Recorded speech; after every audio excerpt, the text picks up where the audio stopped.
Hoje, a gente vai mergulhar de cabeça em uma das revoltas mais importantes e também mais sangrentas da história do Brasil, a Confederação do Equador. Vamos tentar entender como um sonho de liberdade no Nordeste acabou se transformando num verdadeiro banho de sangue. Olha, para a gente entender o que foi essa rebelião, o mais chocante talvez seja começar pelo fim. Um fim brutal, sangrento mesmo, porque o Império não quis apenas derrotar os rebeldes, ele quis fazer deles um exemplo. A resposta do imperador foi implacável. Criaram uma comissão militar que o pessoal na época apelidou de Tribunal de Sangue. Só pelo nome já dá para imaginar, né? A missão era clara: julgar e executar os líderes do movimento. E as punições, como estamos vendo, eram bárbaras. Enforcamentos, decapitações, corpos expostos. Tudo foi pensado para espalhar o terror e apagar qualquer outra vontade de se rebelar. Tá, mas o que foi que aconteceu? Que rebelião foi essa que provocou uma reação tão violenta, tão desproporcional? Para entender isso, a gente precisa voltar um pouco no tempo e ver quais foram as faíscas que acenderam esse incêndio todo. Pois é, uma revolta dessas não aparece do dia para a noite. Para entender as chamas, a gente tem que olhar para as sementes da discórdia, que já estavam sendo plantadas há anos. Era uma tensão que só crescia entre as províncias do Nordeste e aquele poder centralizador do imperador Dom Pedro I, lá no Rio de Janeiro. Foi tipo uma sequência de dominós caindo, sabe? Primeiro, lá em 1817, teve a Revolução Pernambucana. Ela já tinha mostrado que a região tinha um forte sentimento liberal, republicano, e mesmo tendo sido derrotada, as ideias continuaram vivas por ali. Aí a coisa esquentou de vez em 1823, quando Dom Pedro I simplesmente fechou a Assembleia Constituinte, que estava fazendo a primeira Constituição do país. E o golpe final veio no ano seguinte, quando ele outorgou, ou seja, impôs uma Constituição que concentrava um poder absurdo nas mãos dele. E o ponto mais polêmico dessa nova Constituição era a criação do tal do poder moderador. Na prática, ele colocava o imperador acima de tudo e de todos. Ele podia interferir no executivo, no legislativo, no judiciário, em qualquer decisão. Para muitos, aquilo ali não era um poder para moderar nada, e sim um instrumento de despotismo absoluto. E foi aí que o estopim acendeu de vez. As províncias se recusarem a jurar lealdade a essa Constituição foi um ato de desafio total, na cara do imperador. Foi como dizer: a gente não vai se curvar a esse poder autoritário. A rebelião estava prestes a explodir. Se a atitude do imperador foi radical, a resposta que veio de lá foi na mesma moeda. Uma ideia nova e muito ousada começou a tomar forma. Não era mais só sobre resistir, era sobre romper, se separar e criar uma nação completamente nova ali no Nordeste. E foi assim que nasceu a Confederação.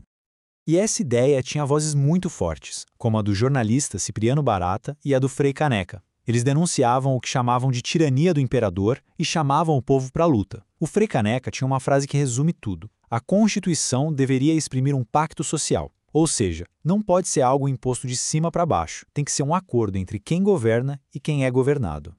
E os objetivos deles para aquela época eram uma coisa de outro mundo, super radicais. Eles não queriam só uma reforminha no Império, não. A meta era criar um país do zero, a Confederação do Equador.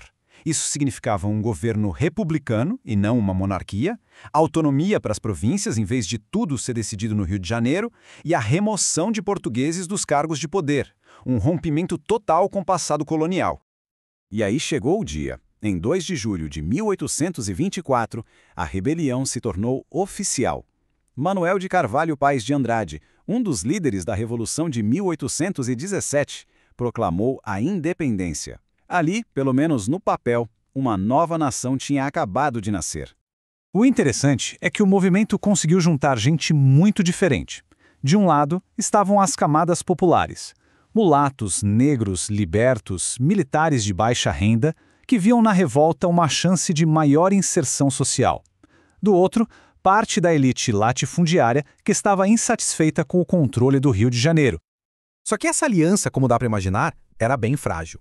Ela carregava uma contradição que seria fatal. A defesa do fim da escravidão, um pilar ideológico para alguns líderes, apavorou os grandes proprietários de terras. Afinal, a riqueza deles dependia do trabalho escravo. Essa divisão interna acabou enfraquecendo o movimento de dentro para fora.